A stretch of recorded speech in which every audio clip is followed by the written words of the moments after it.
Ya, baik. Terima kasih. Bismillahirrahmanirrahim. Alhamdulillah. Wassalatu wassalamu ala rasulillah. Amma ba'd. Baik, kita lanjutkan untuk ujian proposal skripsi atau seminar proposal skripsi ya di program studi Pendidikan Agama Islam Sekolah Tinggi Ilmu Tarbiyah State Sirajul Falah Bogor.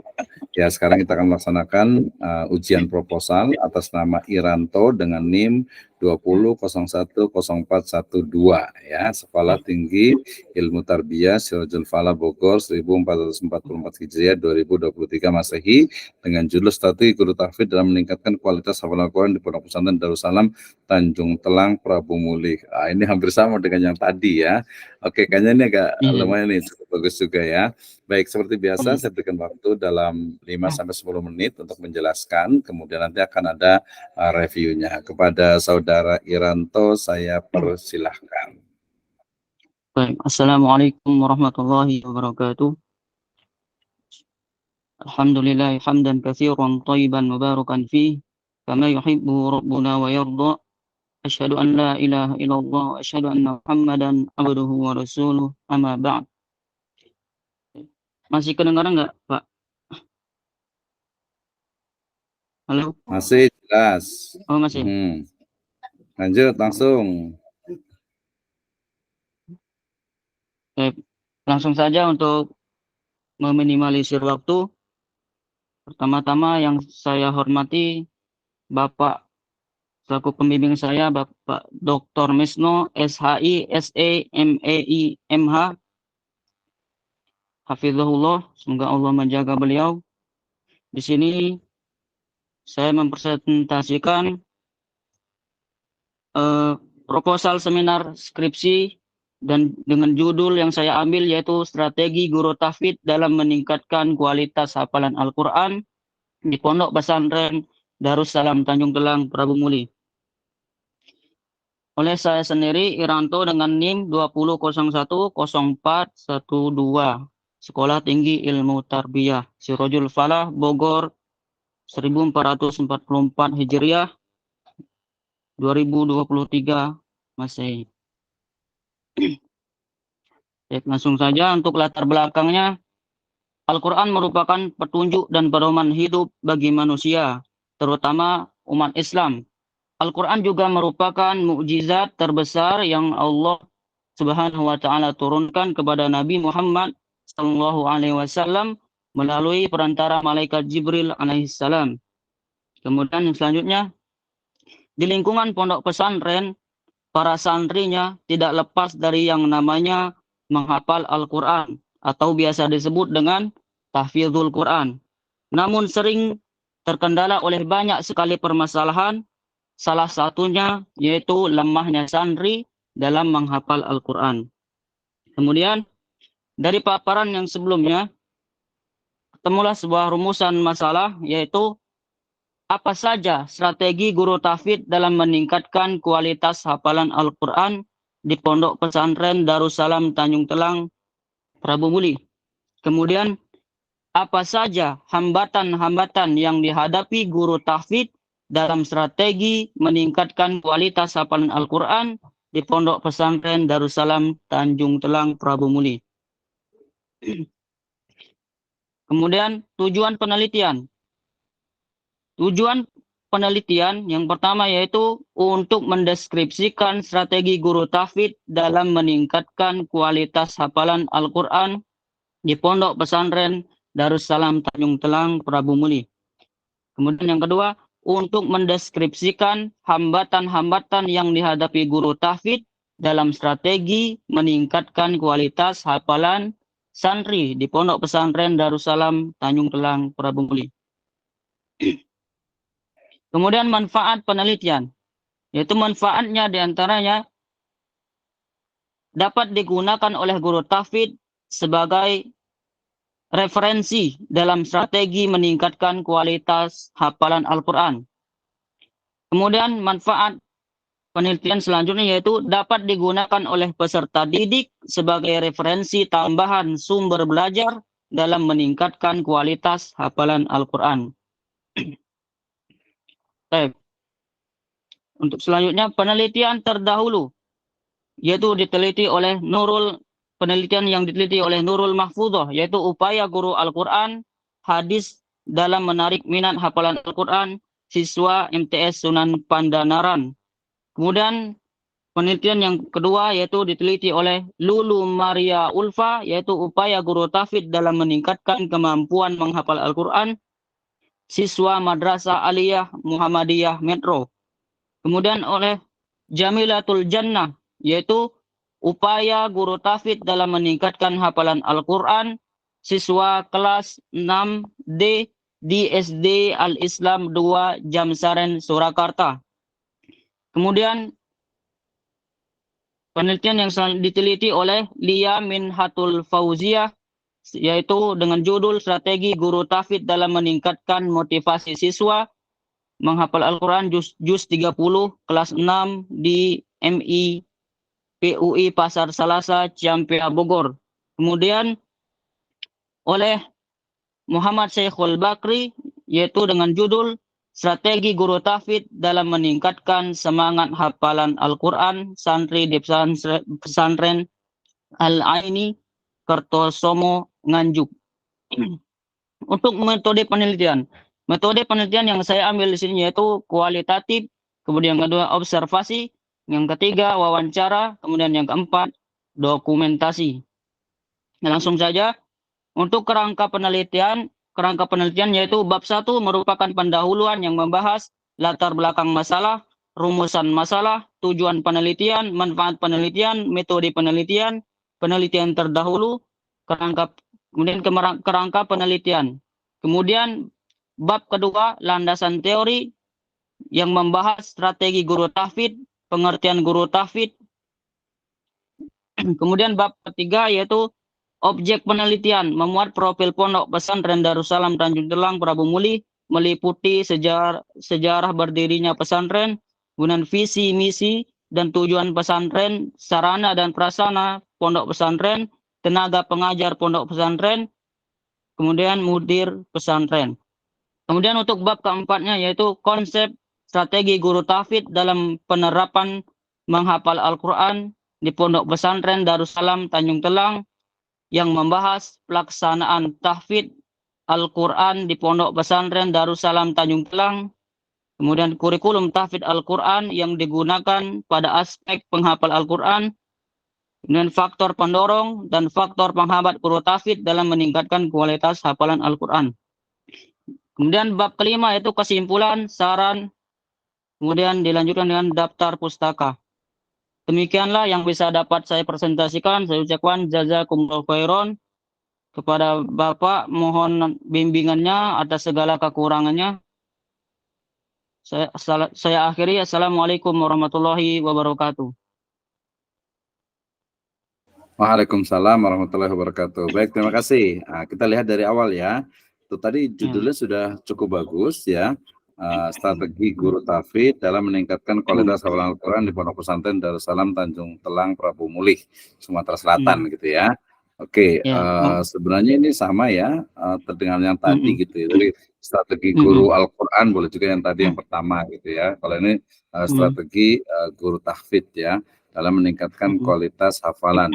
Ini kualitas atau kuantitas nanti dipastikan. Kalau enggak langsung aja nggak usah pakai kualitas, jadi meningkatkan jumlah aja.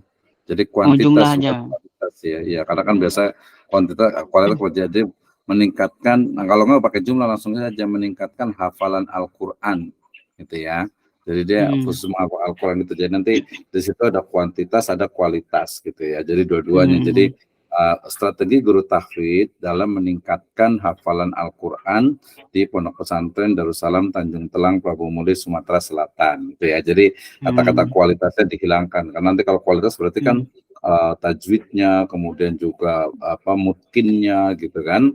Nah, itu diinikan ya. Oke, kemudian kita lanjut slide berikutnya ya. Terus slide berikutnya. Nah, ini sebenarnya sudah agak cukup bagus gitu ya. Cuma nanti ditambahkan yang ketiganya yaitu tentang pesantren gitu ya. Di pesantren yang ada di Prabu Mulih itu. Jadi di latar belakang itu harus ada ya latar belakang masalah. Oke, lanjut. Nah, rumusan masalah jangan pakai apa tapi bagaimana ya, bagaimana strategi strategi guru tahfidz ya, apa saja yang diganti ya, dihapuskan. Bagaimana Oh. strategi guru tahfidz dalam meningkatkan hafalan Al-Qur'an D-nya dipisah tuh, Pondok Pesantren Darussalam Tanjung Telang Prabumulih Sumatera Selatan ya. Yang nomor 2 juga apa saja diganti dengan bagaimana hambatan-hambatan ya, tetap pakai bagaimana aja. Jadi bagaimana, kalau apa saja terlalu deskriptif gitu ya. Nah, tadi saran saya selain hambatan ditambah lagi dengan solusi ya, jalan keluar, solusi yang diberikan atau yang diambil oleh apa namanya, guru tahfidz itu. Jadi nomor 2 itu bagaimana hambatan-hambatan yang dihadapi guru tahfidz ya, serta solusi yang diambil ya, dalam meningkatkan hafalan Al-Qur'an di Pondok Pesantren Darussalam Tanjung Telang Prabumulih. Nah, seperti itu ya di rumusan masalahnya. Oke, next yang berikutnya. Di tujuan, berarti di tujuan penelitian jangan mendeskripsikan, menganalisis saja. Nah, gitu ya. Jadi yang itu apa namanya, mendeskripsi diganti jadi untuk menganalisis. Menganalisis. Iya. Jadi untuk menganalisis strategi guru tahfidz. Yang keduanya untuk menganalisis hambatan-hambatan yang dihadapi ya, serta solusi yang diberikan guru tahfidz ya. Nah, itu dalam, jadi nggak pakai strategi lagi ya, jadi hambatannya apa dan juga solusinya gitu ya. Jadi bisa dua-duanya. Atau kalau mau tambah satu lagi boleh, yang nomor 2 adalah menganalisis hambatan, yang ketiga adalah menganalisis solusi. Jadi solusinya itu apa? Menjelaskan tentang istilahnya itu menarasikan ya, tentang solusi yang diberikan. Jadi nanti hambatannya apa, kemudian yang dilakukan oleh guru tahfidz itu apa gitu. Jadi lengkap kan? Jadi bukan cuma hambatan aja, tapi sudah tahu hambatannya, yang dilakukan itu apa gitu, agar bermanfaat. Oke, lanjut. Yang berikutnya yaitu manfaat. Jadi manfaat tadi 2. Yang pertama adalah manfaat secara teoritis untuk peningkatan ya, pengembangan ilmu pengetahuan di bidang pendidikan agama Islam, khususnya dalam proses belajar mengajar tahfidz atau tahsin Al-Qur'an. Itu yang pertama. Yang kedua, sebagai atau bermanfaat secara praktis bagi guru tahfidz ya, dalam meningkatkan kualitasnya boleh. Kemudian kalau bagi peserta didik sih referensi tambahan sumber belajar yang bukan ya, tapi mungkin sebagai ini aja, mungkin sebagai bagi peserta didik untuk mereka itu memahami tentang hambatan-hambatannya gitu, baru boleh. Tapi bukan menjadi referensi tambahan sumber belajar, bukan gitu ya. Oke. Nah, seperti itu ya. Jadi manfaat penelitiannya, penelitian kurang itu ya. Oke, tahfidz nanti dipastikan apakah DZ atau apa gitu ya. Oke, lanjut ya. Nah, manfaat penelitian terdahulu. Nah, di sini ini udah cukup bagus sebenarnya. Nanti kalau di Word-nya itu ditambahkan dengan tulis metode penelitian yang digunakan. Jadi Nurul Mahfudzoh ini tahun berapa, kemudian di kampus mana, bentuknya apakah deskripsi atau jurnal. Setelah itu baru yang paling penting nih, metode penelitian yang digunakan dan juga menganalisis datanya sampai kepada kesimpulan serta perbedaannya dengan penelitian yang akan dilakukan. Nah, 3 itu. Kalau perlu dia pakai tabel tuh ya, nama penelitinya, tahunnya, judul penelitiannya, kemudian metode yang digunakan ya, baru perbedaannya dengan penelitian yang akan dilakukan di Prabumulih tadi itu ya. Itu penelitian seperti itu. 1, 2, 3, 4, 5 ya, boleh tambah 2 lagi lah ya, biar langsung. Ini kan judulnya sih udah lumayan lah, kayak skripsi kan, kali sebagai kan strategi guru tahfidz dalam meningkatkan semangat hafal Al-Qur'an di pesantren, boleh. Berarti dia strateginya sama kan, cuman dia ada untuk meningkatkan semangat ya. Kalau tadi kan untuk meningkatkan hafalannya. Kemudian strategi guru tahfidz dalam meningkatkan motivasi, dia juga hanya meningkatkan motivasi. Ini meningkatkan hafalan tuh, sama tuh nomor Jamilatul Jannah persis tuh, upaya guru tahfidz kalau kita pakai strategi guru tahfidz dalam meningkatkan hafalan Al-Qur'an siswa atau peserta didik di mana. Sama persis tuh, tinggal ngikutin aja, termasuk juga metodenya gitu ya. Metodenya juga harus ngikutin itu tuh. Jadi persis tuh yang di Jamilatul Jannah gitu ya. Ini juga sama upaya guru tafsir dalam meningkatkan kemampuan menghafal Al-Quran siswa madrasah itu juga sama tuh. Maria Ulfa juga sama. Upaya guru Al-Quran dalam menarik minat hafal Al-Quran enggak, nomor 1 tuh enggak. Berarti nomor 2 dengan nomor 3 tuh nanti dibaca semuanya persis seperti itu, cuman dibedakan hanya lokasinya dan juga strategi yang digunakan atau strategi yang dilakukan oleh guru di tadi ya di Pondok Pesantren Darussalam Prabu Mulih itu ya. Nah, itu jadi nomor 2, nomor 3 punya nggak filenya? File apa, Pak? File itu yang Lulu Maria Ulfa dengan Oh, Jamilatul Jannah, punya. file Iya, nah, ada, itu Pak. baca semuanya, di apa, benchmark tuh dari situ, di-copy sebagiannya. Ya bedanya itu lokasi dengan guru aslinya. Otomatis guru yang di sana jangan disamakan. Nggak boleh mencontek yang ada di Metro dengan ada yang di Surakarta, jangan. Tapi yang ada di Prabu Muli, apa yang mereka lakukan. Jadi nanti harus ada interview atau wawancara dengan guru tahfidznya. Ada berapa guru tahfidz di pesantren itu? Lumayan, mungkin 10-an ada, Pak. Ya Kurang lebih. harus diwawancara semuanya. Nah, Iya. jadi masing-masing mereka tuh kayak gimana sih mereka biar hafalannya itu anak-anaknya tuh cepet gitu kan. Ya, apakah mereka itu ngasih hadiah atau mereka itu mungkin ketat gitu ya atau mungkin galak gitu ya atau apa gitu. Jadi nanti diwawancara satu-satu ya, 10 orang itu. Baik. Ya, oke. Terus berikutnya. Jadi sekali lagi penelitian terdahulu itu tadi tambahkan dengan metode penelitian yang digunakan dengan hasil penelitiannya ya.